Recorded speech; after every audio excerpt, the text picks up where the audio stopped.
Welcome to the Transform My Dance Studio podcast, the only podcast for dance studio owners, where each week we bring you business growth strategies to help you increase your profits, impact the lives of more students, while ensuring you get back some time to have a little life outside of the studio. It's time for you to become the go-to studio in your area. Now, here's your host, founder of the Dance Studio Owners Association, Clint Salter.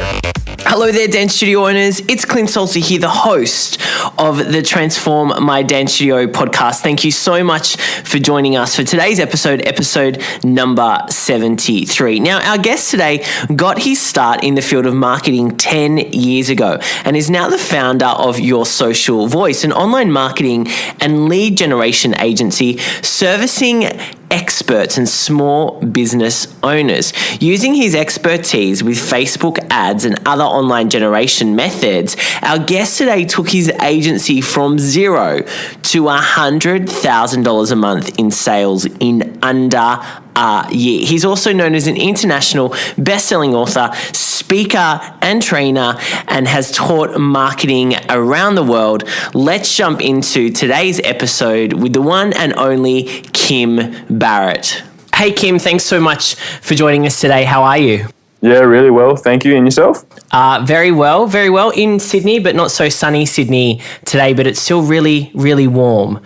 I was just saying to Kim before, it's nice to talk to another Aussie because you guys know, if you listen to our podcast a lot, we have lots of lovely Americans on our show, but it's good to get someone from the same land who is going to share with you a lot of cool stuff. And we got Kim on because we're getting so many questions in our association and from you guys in our Facebook page and through email about all things to do with Facebook advertising and landing pages and all of that, what can sometimes seem as complicated stuff. So Kim's on to help us with that today. Kim, for those who might not know about you and your work, can you tell us a little bit about what you do and how you help business owners when it comes to marketing? Yeah, for sure. So we basically help business owners in two different ways. We either give them the tools and the training so that they can go and do it and implement it for themselves, or we take care of it for them. So we create the landing pages, we create the ads, we run them, we monitor them, we watch them, and ensure that they get the best return on their investment. Awesome. That's nice and simple because I'm assuming it's like our studio owners. A lot of people are like, Clint, I don't have time to kind of sit there and play around with a Facebook advert for like 10 hours. I want someone to help us do that. Or I don't want to sit on Wix and build a landing page or lead pages or whatever. I want someone to do that with me. So what started first? Did you start doing kind of the training and then do the done for you stuff, or were you doing that first? Pretty much started doing the done for you stuff because I obviously needed to get the skills up myself anyway. So I started working with most clients doing it like that, and then I rolled out and started developing my own training programs around that. So then I developed just basics for people, like how to set up your own business page, how to set up your first ad, how to look at your insights, and then went into more detailed things around how to create the landing pages, how to optimize things for conversions, retargeting, traffic, and things like that. Yeah, perfect. And I want to jump in to all of that with you today. The first thing you just talked about, pages then and looking at your insights. I'd love for you to share with our studio owners. We have a Facebook page for our dance studio. What should we be looking at or tracking weekly from that page? Because there's a lot of stuff we can look at.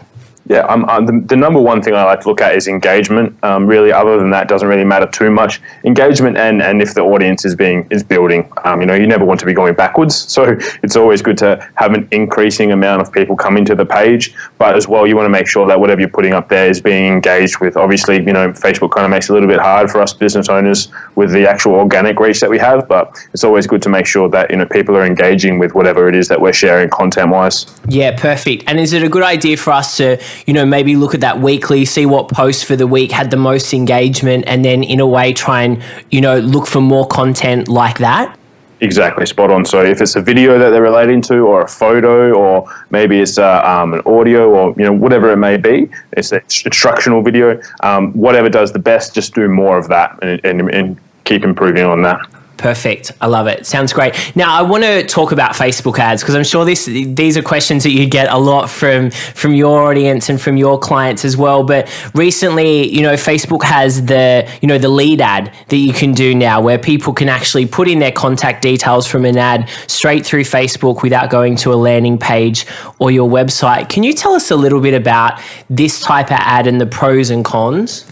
Yeah, I mean, the pro is that Facebook are pushing it more. They're not pushing it more, they're giving you, I think it's access to cheaper, somewhat traffic just because they're still trying to get it out there and get it tested and see what's working. So whenever they release a new feature, it's always good to use it because generally speaking, they're trying to push that more. So if you're marketing in that way, you'll probably get out a bit more. So that's one of the pros. The other pro is obviously they stay in the platform and also you can collect the information really easily. So generally leads are a bit cheaper. The con that I've found so far is because it's so simple and depending on the questions you ask, a lot of it is auto-populated. I haven't seen the correlation between the quality be there. I've found that some people just click it and because it auto-populates a lot of the information, they just go click, click, click. They haven't had to actually enter anything. They don't have as much buy-in as they normally would from a normal landing page where they've gone there, they've entered their details and it's taken them a couple extra steps. Yeah, I think that's really important. A great example is one of our members in our association. She was saying she tested both and the lead ad, because they're doing like a free trial class, for instance. So someone opts in for a free class at your dance studio and she said those ones that she called from that lead ad were not great leads. It was people saying, oh, I didn't realize I put in my details for that, or like, oh, no, I'm not really interested. Whereas when they went to a landing page and filled in their details, they were warmer, essentially. Yeah, that's exactly the same thing that we found as well. People like, they're like, how did you get my phone number? We're like, well, you clicked and gave it to us. That's why we're calling you. So, yeah. Yeah, and then they've done it for like 10 other things and like no one's winning in that situation. No. But something to test, right? Something definitely to test. Yeah, I think it will get better. I would prefer that they don't auto-populate it. And I've sent that feedback off to Facebook, so I'm hoping that they will make that adjustment because really, I know it's easier, but I'm not after easy. I'm after, better quality. Yeah, we want it easier for the consumer to a certain extent that they don't have to go, jump out of Facebook and into something else, but not as easy. Because I know as well with things that I do, auto-populates. I'm like, no, I don't live there anymore, or that's not, you know what I mean? Yeah. So no, I think that's a great point. Kim, you're dealing with people in this, Facebook ad space, every day. What are some of the mistakes that you see, small business owners, including our dance studios, making when it comes to, I guess, first creating the campaign, the strategy, and then implementing it?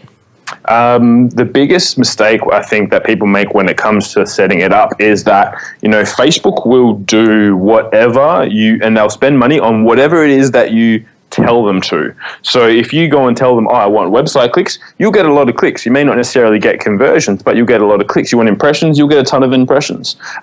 So I think it's always good to start with the end in mind and go, if I want conversions, my campaign should be set up for conversions.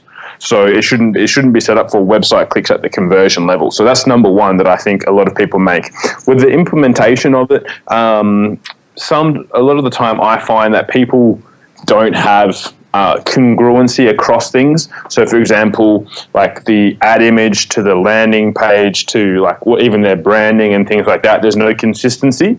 And some of the other guys, what they call like AdSense or something like that, the scent of it is off. So I find that puts off potential leads. And it's better for brand recognition when things are all consistent across the board as opposed to a bit haphazard. Yeah, no, I think that's, we see that all the time when people are posting saying, look at my ad and look at my landing page, like, what do you think? And I'm like, they're like two separate things, so that unity is an important one. You talk a lot about, a mistake being that businesses are using Facebook as a tool to directly sell. I'd love to know, what are some tips for our studio owners on getting the most out of their campaigns? Yeah, I mean, you can still be successful with a direct sell style ad, but it needs to be in conjunction with providing massive value to the marketplace. You can't just run ads all the time. Like I did a podcast yesterday, and a guy was asking me a similar sort of question. I said most brands, either they give all content and then they don't ask for a sale, or they give all sales and they don't give any content. You need to have a middle ground, whereas like you still give content, but then you also have the opportunity for them to come and work with you as well. Yeah, and so what's that, Gary Vaynerchuk talks a lot about this in his books, and I mean, what's your kind of thoughts around how often should we kind of be saying, here's some value, here's an article, here's a podcast, here's some free content, versus, essentially come into my world and give me some money? I think it depends on the volume that you're doing in the market. Like for us, for example, we'll have fresh content going out every week across all the different platforms, video and predominantly a lot of video at the moment, and some articles and stuff as well. And then depending on what one you'll see an offer or you won't see an offer. So if you see, for example, like we've got a lead gen 101 video training that's just been released on our Facebook page, if you see that, afterwards you'll most likely see an offer from us. But if you haven't seen that, you probably won't see an offer for us. So if you're like fresh to our content or fresh to us, you probably won't see anything until you've consumed a couple of pieces. And then after you've done that, then you'll see an offer where you can potentially come and work with us if it's a right fit. Yeah, perfect. Makes a lot of sense. Can we talk about remarketing? Because obviously you're using some remarketing in that strategy. If someone's, opting in for some type of training that's free, you then want to go, okay, well, you've gone through this training or you've looked at this, you now might be interested in taking the next step. If this is a kind of a new concept for studio owners that are listening, I mean, what is remarketing and how can we make it work for us? Yeah, I mean, the easiest way I always like to explain remarketing and retargeting is you just slapping a sticker on anyone that's been to a particular part of your site or seeing your stuff. So if you go later, actually anyone that watched that video, I'd love to offer them to come and do this particular part. And it may be different for each piece of content and things like that you do. But ultimately is helping you build a more, as we said before, like a warmer audience, because they already know, like, and trust you somewhat.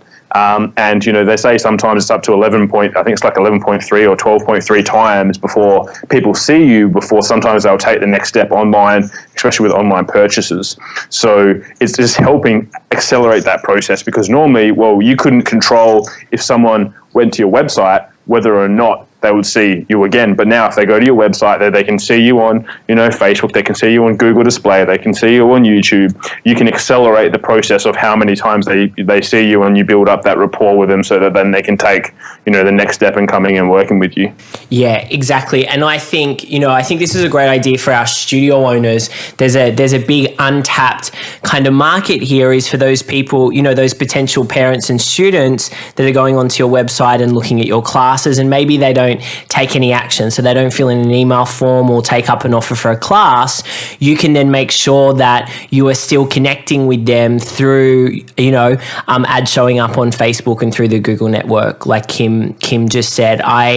I think that it's something that our studio owners, Kim, are not doing a lot of, and I'd love to see them do more of it. Yeah, it's definitely, especially for that kind of offering, it's something I think that would work really, really well. Yeah, cool. Awesome. In terms of content, I mean, we talk a lot about content, and you guys are obviously publishing a lot of content each week across different mediums.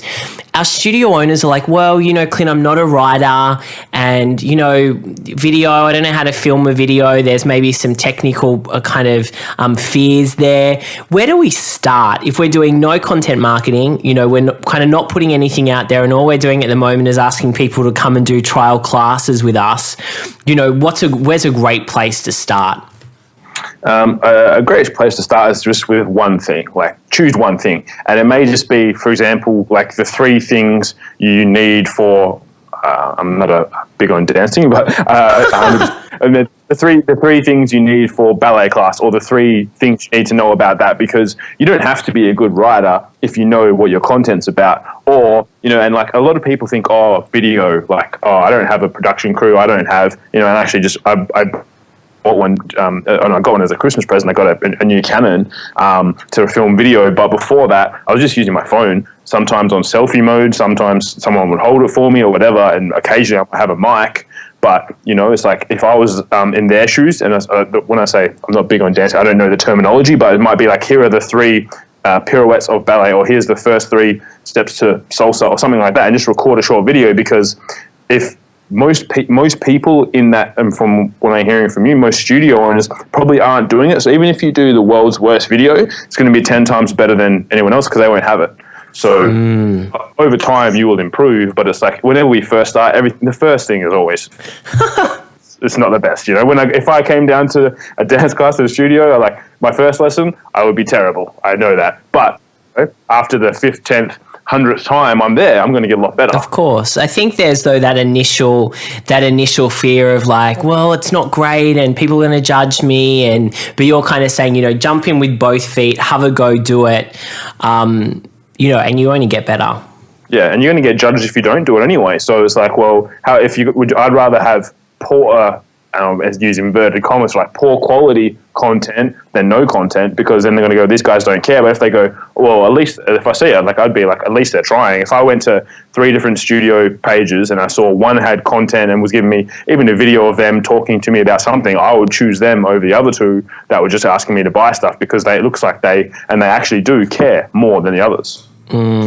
Yeah, totally. For those that are listening, we've talked a lot about content marketing, this year and last year with our members. What then is the path? So we create a content kind of strategy and we're like, okay, we want to enroll more students. We need to be giving more value to our potential members and our current members to increase our retention. We're going to write. So our thing is going to be writing or doing video. So they put that together. What's important then? What does that piece of content need to have? Like calls to action? Where do we then go? Yeah, definitely. There needs to be obviously a call to action for them to take the next step, whether that's something you have on your sidebar on your website, or throughout there, okay, so step 1 is this, and this, and so if you want to accelerate that, click here to book in for your free class or whatever it may be. That's always important. But also, I never recommend content just for content's sake. It needs to be quality stuff that is somehow related to what they want to know, so that they can come and work with you. Not just this is what Webster's dictionary just defines dancing as. It needs to be something that is actually relevant to the marketplace, and then have those calls to action in there, as in register for your free class, or download our video series or whatever it may be. You need to have that in there, because it's kind of like I like to call it like the Trojan horse. It's like it's there to get you in, but you also need to be able to let them take the next step if they want to. Yeah, perfect.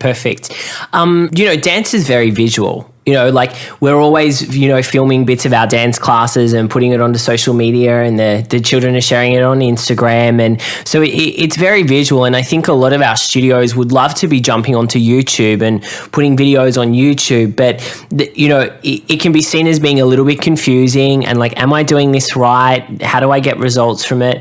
I mean, I know you've worked with some clients around YouTube. I mean, what should they be looking at if they want to kind of jump on YouTube and start kind of putting their content there to get views, but ideally get more people inquiring about their classes? YouTube is good. Don't get me wrong here in what I say next, but what I would recommend if people are getting started, and YouTube is basically it essentially comes down to like SEO. It's like making sure you have the right keywords relating to what your offer is. They have tracking of the audio, so whatever the first words come out of your mouth in the video should be related to what the title of the video is, what content you have written below, and things like that. So there's obviously a couple of different things you need to have in place there. The title of the video, when you save it, needs to be the same as all those things to ensure that you come up when people are searching for these bits and pieces. But if you really want to take advantage of video, like I just posted up in a free Facebook group I have, that basically at the moment Facebook is trying to overtake YouTube. So to make it simpler for your studio owners, I would say, look, just absolutely dominate Facebook, because now they're allowing you to embed videos onto your website for using Facebook links and stuff, and like they basically want to overtake YouTube. So I would kind of be backing the video on there. Obviously YouTube is great as well. Yeah. You're probably going to find it a bit better when it comes to new client acquisition, I think, on Facebook. But then, I would be doing, if you have the capacity, do both. And obviously, because no other studio owners, I'm just going to pick a city in like the middle of Melbourne, are going to be doing that. So it also helps your Google ranking because you'll come up higher because Google likes video more, and it's going to bring you clients that way too. But if you're just trying to go for simplicity, I would just do video on Facebook, but then obviously, you can do YouTube as well. Yeah, and I mean, look, Facebook is still the primary social media platform that we tell our dance studio owners to be on, because that's where the parents are. The students are still there. Yeah, they're loving Snapchat and stuff, but Facebook still is the place where our customers are. Yeah. We talked before a little bit kind of about landing pages when we talked about Facebook ads, and it's a conversation that I feel like we have daily in our association about, what makes a great landing page, because there's lots of different tools now where we can kind of drag and drop lead pages, click funnels, we can get them built ourselves, Wix, lots of places have free ones now, Instapage. I mean, what should we be looking at, putting on our landing pages to ensure that it's going to give us the best chance at converting someone into hopefully an enrolled student? It's crazy because it is so varied, and I've seen the world's ugliest landing pages convert 10 times higher than a professionally designed, beautiful looking one. So it's annoying. It's very annoying when that happens. It is, and I spend hours, putting the things together, and then you're like, okay, so all they wanted was a opt-in box and a video saying, hey, opt in here. It's like I could have shaved myself all these hours.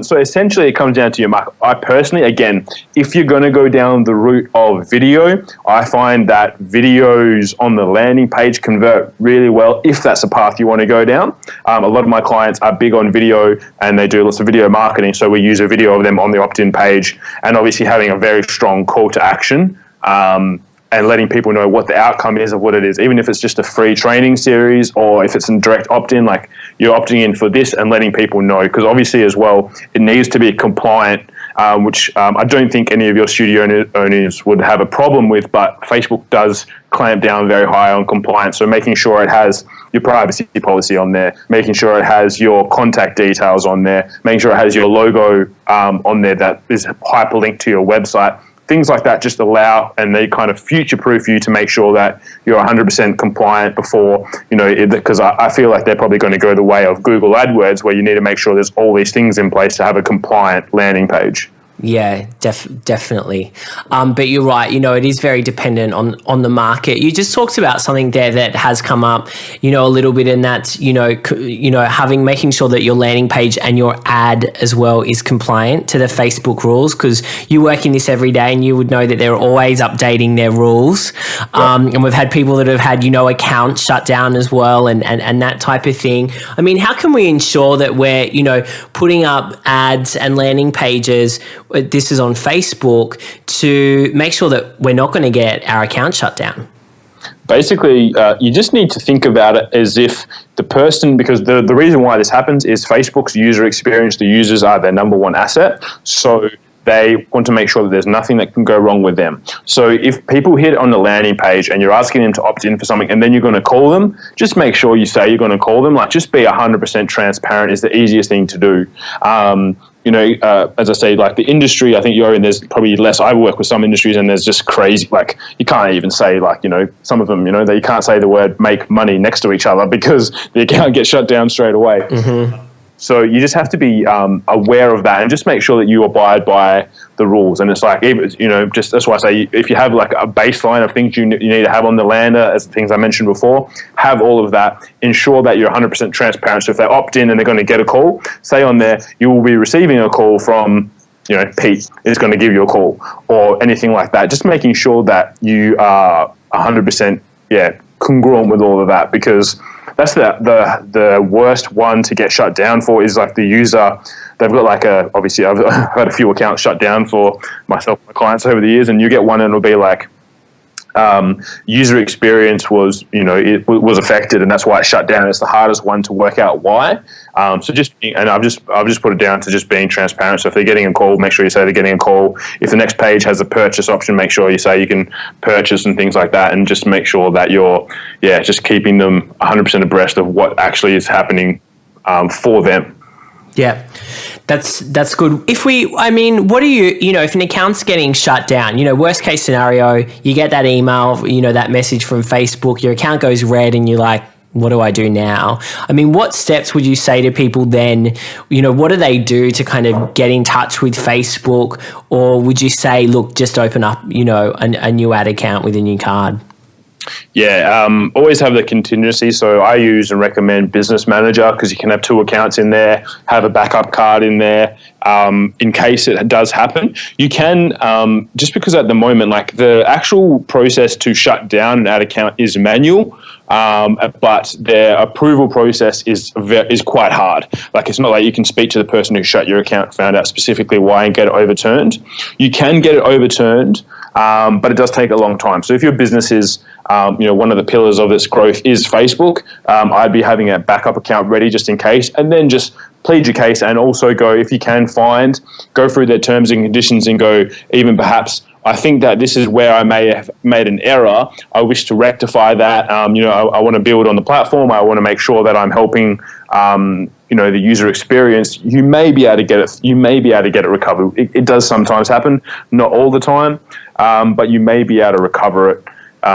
And if you can, that's great. If not, though, I just have the backup and just make sure that if there's anything specifically you're aware of, do it. Don't ever, just lose your temper and go off at them. No, don't do that. Please don't do that. No, that doesn't help at all. No, exactly. And it's something that people do, but you've got to think they have a lot of control.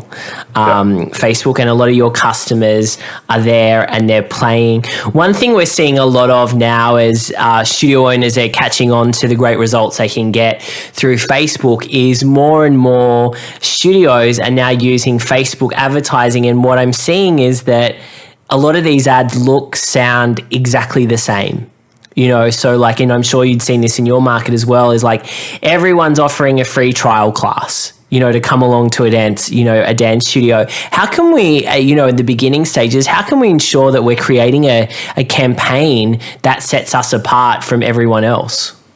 Well, it's number one, it's in the way you convey it, because every studio should have their own their own kind of like culture and the way they do things. But as well, it's like if everyone's doing something, like you always want to make sure you can kind of differentiate yourself. So there's more than one way to say that you get a free trial class. Like you can say, hey, we're going to pay for your first class. Mm-hmm.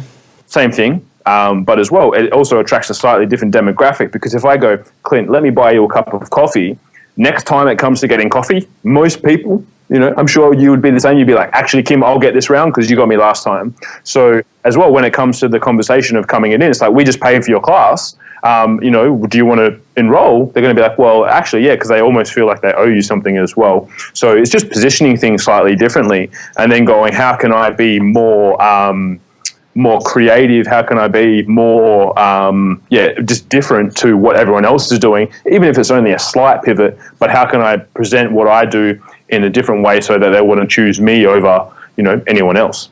Yeah, that's a great point. We've used before, as a gift from us. Like you said, there's lots of ways you can do it. I like the we'll pay for your class. Anyway, you'll see that pop up all the time now. But that's a good tip. Where do you see this online marketing space going? I'm always interested, and we talk to our studio owners about it. The Facebook ads for us is kind of going great at the moment for our studio owners, getting in front of their ideal parents. What's next? I don't think too much is going to change. I think there's going to be a lot more emphasis on driving the content, and as you mentioned before, you kind of mentioned, and I'm pushing it a lot at the moment, is the Snapchat and things like that. I think more so the places where you can give the free contact and the free content and things like that are really what's going to accelerate businesses online, because it's so much simpler to do that in that space, that I think that's really going to be kind of the differentiator in the next couple of years, because ultimately people want to know that they're being cared about and the people that they're working with have a vested interest, even if they're not working with them, that their business succeeds. Yeah. Yeah, definitely. To wrap up, Kim, I'd love to ask you, you work with a lot of different business owners. What are and you've got a business yourself, what are your kind of 3 big tips to running a successful business when it comes to online marketing? I think number 1 would be cash flow. It's always the biggest killer. It's making sure that you're 100% on top of that because, there was a little quote I heard and it was said, sales is vanity, profit is sanity, cash flow is king. So I think it's a very important one because you can be running profitable but have no cash. So that's very, very important. Probably number 2, I think, is always make sure you have a strategy. So like when it comes to the Facebook marketing, make sure that you've got the next period of months mapped out so you know what's happening within your business because it can be too easy to be caught with your pants down if you're just going ad hoc at things. So always have a strategy based around what you do. And then lastly, I think, and I heard this from Mark Cuban and I kind of really like it and I like to kind of emphasize that, but it's like work as if someone else is working 24 hours a day to take it away from you. So for example, when we were talking about those ads before, if I knew that the other studio owners were working so hard that they wanted to take away my business, like I wouldn't be running the same ads as them. I'd be doing something completely different. I'd be trying to innovate and change and differentiate what I'm doing to put me ahead of the pack. So that's just what I really like from him. Yeah, I love that. I think it's important. Hey, Kim, if our studio owners want to learn more about what you do in your business to help businesses grow, where can they get that information? Yeah, definitely. You can head to our website, yoursocialvoice.com.au, and we also have a free Facebook group, which is called K-Bombs with Kim, where I share what's happening. I love that. K-Bombs with Kim. Yeah. So everyone always said like, oh man, you love dropping knowledge bombs, K-bombs. And I was like, oh, I'm going to take that and use that. Yeah, I like that. That's really good. Yeah. So we also do like most Fridays we do a Facebook Q&A, kind of like what's working in Facebook, like online webinar. So people can jump on that. It's free as well. That's in the K-Bombs with Kim group. Yeah, that's awesome. Hey guys, you've got to jump into that. I'm going to make sure I jump into that group too because it sounds fun. Great, Kim. Well, thanks so much for spending some time with us today and helping out our studio owners. It was really valuable. No worries. Thank you for having me.